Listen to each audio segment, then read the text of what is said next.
रक्षा मंत्री राजनाथ सिंह भी साथ में हैं, उत्तर प्रदेश के मुख्यमंत्री योगी आदित्यनाथ, उत्तर प्रदेश की राज्यपाल आनंदीबेन पटेल और प्रधानमंत्री नरेंद्र मोदी ने यूपी में आज निवेश के इस महाकुंभ की ग्लोबल इन्वेस्टर समिट 2023 का उन्होंने शुभारंभ किया है, उसका उद्घाटन किया है। हजारों की संख्या में निवेशक इसमें हिस्सा ले रहे हैं। लाखों के निवेश की उम्मीद जताई जा रही है।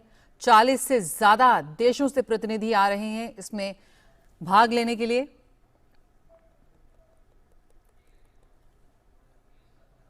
किस तरह से निवेश बढ़ता है, समृद्धि लाता है, उसकी एक वानगी हमें देखने को मिलेगी। 3 दिवसीय ग्लोबल इन्वेस्टर समिट है ये। करीब 30 लाख करोड़ के निवेश प्रस्तावों पर मुहर लगने की उम्मीद है। 40 देशों के 400 से भी ज्यादा डेलीगेट्स, इन्वेस्टर्स इसमें शामिल होंगे। देश के विभिन्न राज्यों से हजारों की संख्या में छोटे बड़े उद्यमी इसमें शिरकत कर रहे हैं, एकत्रित हो रहे हैं। उत्तर प्रदेश में किस तरह से इस पूरे ग्लोबल इन्वेस्टर समिट के जरिए निवेश को बढ़ावा देने के लिए रोजगार सृजन का एक पूरा इकोसिस्टम सृजित किया जाएगा, क्रिएट किया जाएगा, उस सपने को सच होते हुए, साकार होते हुए हम सब देखेंगे। तो ग्लोबल इन्वेस्टर समिट 2023 का शुभारंभ हो गया है। बड़े पैमाने पर किस तरह से आर्थिक विकास दर को आगे बढ़ाते हुए उसको नजर आएंगे इस ग्लोबल इन्वेस्टर समिट में। और दुनिया भर से डेलीगेट्स, इन्वेस्टर्स वो भी अपनी उपस्थिति दर्ज करा रहे हैं इसमें। किस तरह से तमाम पॉलिसीज गढ़ी गई, ईज टू डू बिजनेस, कैसे निवेश को और बढ़ावा दिया जाए, निवेश को आकर्षित किया जाए, जिससे उत्तर प्रदेश उत्तम प्रदेश बने। और ना सिर्फ उत्तर प्रदेश, पूरे भारतवर्ष में हम देख रहे हैं कि किस तरह से निवेश को बढ़ावा देने के लिए, ईज टू डूइंग बिजनेस के लिए, व्यापार के लिए, रोजगार सृजन के लिए कैसे एक माहौल तैयार किया गया।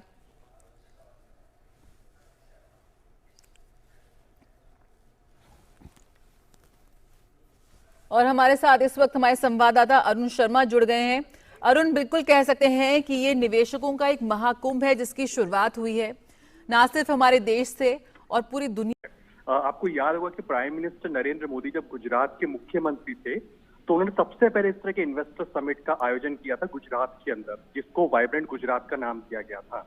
वो इतना सक्सेसफुल मॉडल हुआ था कि पहली बार जब उन्होंने इसका आयोजन किया था तो जापान जैसी कंट्री पार्टनर कंट्री बनती दिखाई दी थी और अन्य इंटरनेशनल आप कह सकते हैं कि बहुत सपोर्ट आया था इस तरह के इन्वेस्टर समिट को और काफी मैसिव इन्वेस्टमेंट कमिटमेंट्स उस समय पर मिले थे। ये उस समय की बात है कि जब गुजरात में भूकंप जैसी त्रासदी छिड़ी थी तो उसके बाद में एक बहुत मैसिव इन्वेस्टमेंट आया था। उसके बाद आप आज देखिए कि हर स्टेट लगभग उसी रोल मॉडल के आधार पर आगे चल रहा है। मध्य प्रदेश हो, उत्तराखंड हो, हाल ही में आप कर्नाटका की बात कर लीजिए, तेलंगाना की बात कर लीजिए, महाराष्ट्र की फॉर दैट मैटर बात कर लीजिए।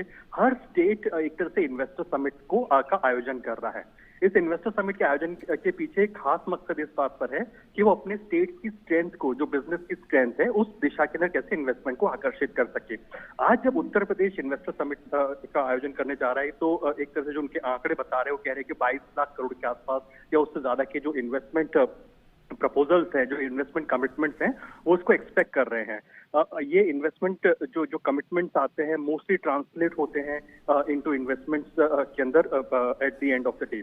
अब उत्तर प्रदेश इस बार फोकस कई मैसिव चीजों पर कर रहा है। डिफेंस को लेकर के बहुत मैसिवली अपने आप को शोकेस कर रहा है, क्योंकि हम जानते हैं कि जो एक डिफेंस कॉरिडोर है, 2 डिफेंस कॉरिडोर बन रहे हैं हमारे देश के अंदर, उसमें से एक डिफेंस कॉरिडोर उत्तर प्रदेश के अंदर बन रहा है। तो उत्तर प्रदेश अपने आप को प्रोजेक्ट कर रहा है कि अगर डिफेंस का क्षेत्र में आत्मनिर्भर बनना है तो डिफेंस क्षेत्र के अंदर मैसिवली अपने आप को प्रोजेक्ट कर रहा है। दूसरा, हाइड्रोजन से जुड़ी चीजें और इलेक्ट्रिक जो व्हीकल्स हैं उस दिशा के अंदर उत्तर प्रदेश अपने आप को एक मैन्युफैक्चरिंग हब बनाने की कोशिश कर रहा है पूरे देश के अंदर। और आप देखेंगे कि प्राइम मिनिस्टर मोदी भी जब एग्जीबिशन में गए थे तो उन्हें इलेक्ट्रिक व्हीकल्स, हाइड्रोजन व्हीकल्स, इन व्हीकल्स से रूबरू कराया गया था, बताया गया था कि किस तरह की जो व्हीकल कैपेसिटी है या प्लांट है जो यहाँ पर इन्वेस्ट होते हुए जिनका निर्माण यहाँ पर होता हुआ दिखाई देगा, जिसमें इन्वेस्टमेंट आता हुआ दिखाई देगा। Last but not the least, Uttar Pradesh हम जानते हैं कि जो बॉलीवुड बहुत इंपॉर्टेंट कनेक्ट रहता है, जो बॉलीवुड की जो मूवीज शूट होती हैं, इनफैक्ट जो फिल्म इंडस्ट्री है उसकी खासी रुचि रहती है कि उत्तर प्रदेश की कई लोकेशंस के ऊपर जाकर के शूट कर सके। तो अपने आप को टूरिज्म हब के तौर पर और कैसे एक सिंगल विंडो क्लियरेंस या फिर सिंगल विंडो अप्रोच हो सके, जब बॉलीवुड या फिर जो फिल्म इंडस्ट्री है वो शूट कर सके, उनको कंड्यूसिव एनवायरनमेंट मिल सके। फिल्म सिटी की बात लगातार उत्तर प्रदेश जैसे राज्य के अंदर चल रही है। तो इन तमाम क्षेत्रों के अंदर उत्तर प्रदेश अपने आप को प्रोजेक्ट कर रहा है, जिसमें मैसिव इंफ्रा, इलेक्ट्रिक मोबिलिटी और साथ ही साथ जो अन्य क्षेत्र हैं इससे जुड़े हुए और कैसे एक सिंगल विंडो क्लियरेंस या फिर सिंगल विंडो अप्रोच हो सके, जब बॉलीवुड या फिर जो फिल्म इंडस्ट्री है वो शूट कर सके, उनको कंड्यूसिव एनवायरनमेंट मिल सके।